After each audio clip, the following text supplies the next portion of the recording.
As a guy that's known for being a dialogue person, a person that's involved in a lot of spiritual conversations, I'm often asked the question by people, what do you do, Greg, when people that you're talking to and wanting to build a relationship with don't seem to want to take the conversation very deep?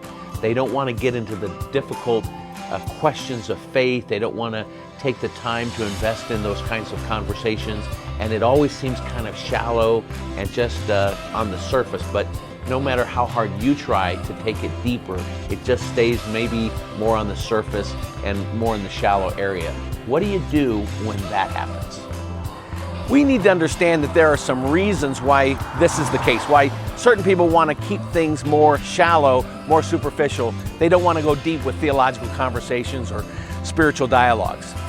First of all, I think there are people that just don't want to have conflict. They want to avoid conflict at any cost. They don't like to argue or debate about anything in politics, religion, or anything that might seem to be contentious. That's just not who they are. They want to keep things polite and pleasant and easy and comfortable. That's a reality we just need to accept. Secondly, though, I think there are people who really just don't feel prepared. They're not adequate. They're not up to having that kind of spiritual conversation with somebody, and they don't know their stuff. They don't know their religion very well.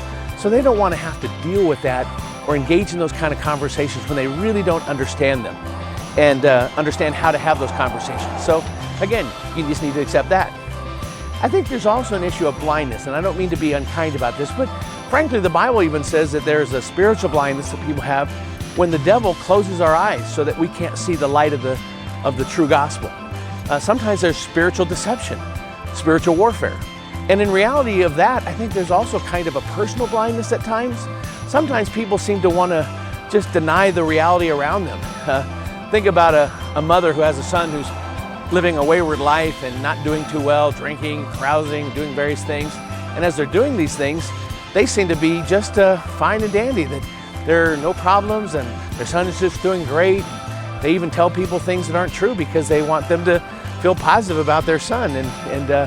You know, that's a kind of personal blindness sometimes people have. So whether or not people are struggling with feeling adequate, or they don't like conflict, or they're just in a kind of blind place, what do? Frankly, it's okay. You just have to move on. And when I say move on, I don't mean be rude or just stop being people's friends or don't be nice to them. Of course, we're always going to engage with kindness and respect. So when a person indicates that they don't want to take a conversation deeper, or they don't want to engage in dialogue at that level, that's okay. We're just going to accept that, but we can still be friendly, we can still be respectful, we can still have relationship. Now, there is an issue that I do want to address because it seems to come up more and more lately, at least from an evangelical perspective living here in Utah. Sometimes I'm hearing from visiting students or people that I know that when they have conversations with their Latter-day Saint friends, sometimes it seems like the emphasis is that there's really no differences, that we're all the same, that we're all Christians, that the only differences that we have are very, very small and very, very tiny. And this can be a little frustrating or a little confusing to an evangelical when they perceive that there are some more significant theological differences between the Church of Jesus Christ of Latter-day Saints and the evangelical traditional Christian community. And I think that when that happens, we don't necessarily need to assume that there is anything negative going on, but we may have to ask the question before we move on, hey, I was wondering if you're willing to have a conversation about some of the differences that I think really do exist, and could you address those things with me? So before we move on, we want to make sure that we understand that there's not some other reason or something else going on, and we just take it a little further and see if we can take the conversation deeper. And if not, then in fact, you know, while we continue to be good friends, we move on and we let things go.